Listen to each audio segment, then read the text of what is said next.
Ah, la mort. Voilà un sujet qui nous concerne tous, sans exception. Pourtant, on n'aime pas trop en parler. Elle fait un peu peur, n'est-ce pas? C'est tout à fait normal. Depuis que l'humanité existe, nous nous posons la même question fondamentale. Que se passe-t-il après notre dernier souffle? Est-ce que tout s'arrête net, comme une télévision qu'on débranche? Ou bien, est-ce le début d'un nouveau voyage, une sorte de passage secret vers autre chose? Cette interrogation est au cœur de nos plus grandes peurs, mais aussi de notre plus grande curiosité. C'est un mystère immense, le plus grand de tous, qui a façonné nos civilisations, nos arts, nos croyances depuis des millénaires. Cette dualité entre la peur et la fascination est vraiment intéressante. D'un côté, l'idée de ne plus exister, de disparaître complètement, est angoissante. C'est la fin de nos projets, de nos amours, de nos souvenirs. Face à l'angoisse du néant, les religions ont été les premières à proposer des réponses structurées et rassurantes. Elles transforment la mort, non pas en une fin, mais en une transition. C'est l'idée d'un passage, d'une porte vers une autre forme d'existence. Pour beaucoup de croyants, la vie sur Terre n'est qu'une préparation. Une sorte d'examen avant d'accéder à la suite. Le christianisme, l'islam, le judaïsme, on retrouve l'idée d'une âme immortelle qui se sépare du corps au moment du décès. Cette âme sera ensuite jugée pour ses actions passées. Le paradis, un lieu de paix et de bonheur éternel. L'enfer, un lieu de souffrance. D'autres religions, notamment en Orient, proposent une vision différente mais tout aussi fascinante, celle de la réincarnation. L'hindouisme. Le bouddhisme, la mort, n'est pas un passage unique, mais une étape dans un cycle infini de morts et de renaissances appelé le samsara. L'âme, ou la conscience, migre d'un corps à un autre après chaque décès.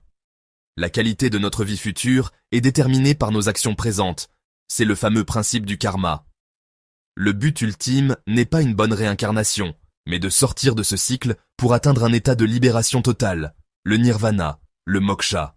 Alors que les religions proposent des cartes de l'au-delà, la science, elle, sort sa loupe et son microscope pour observer ce qui se passe ici et maintenant. L'approche scientifique est radicalement différente, observable, mesurable, reproductible. La mort est un processus biologique bien défini. C'est l'arrêt irréversible des fonctions vitales. Le cœur cesse de battre. La circulation sanguine s'arrête. Le cerveau n'est plus oxygéné. Les cellules commencent à mourir en quelques minutes. Mort clinique, mort cérébrale. Pour la science, c'est la fin de l'individu en tant qu'entité biologique vivante. Mais la conscience, du point de vue matérialiste, la conscience vient de l'activité électrique. Comme un programme informatique sur du matériel biologique.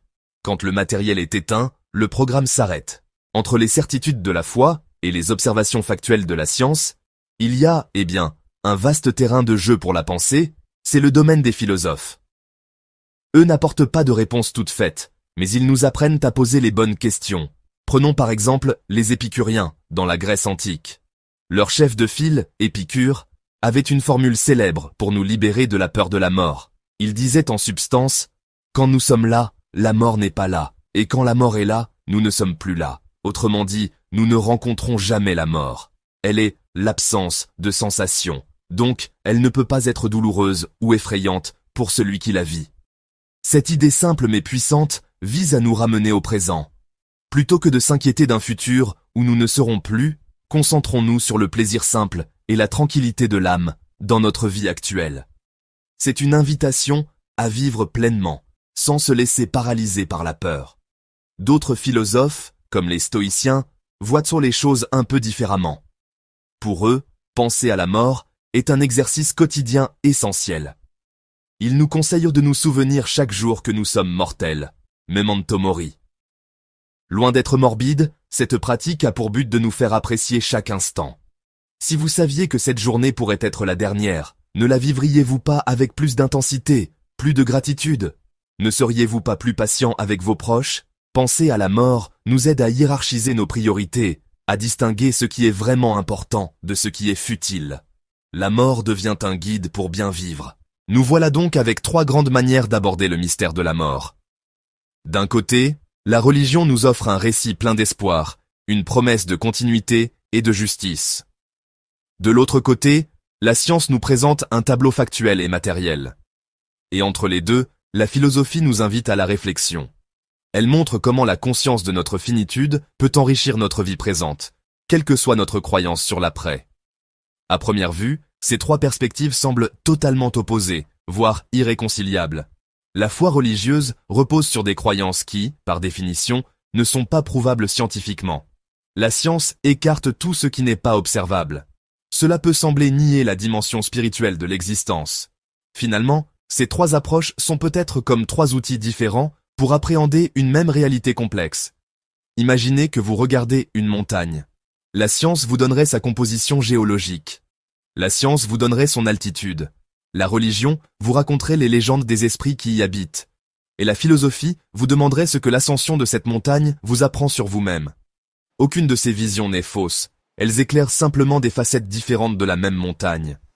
De la même manière, face à la mort, nous pouvons puiser dans ces trois sources de savoir pour construire notre propre compréhension.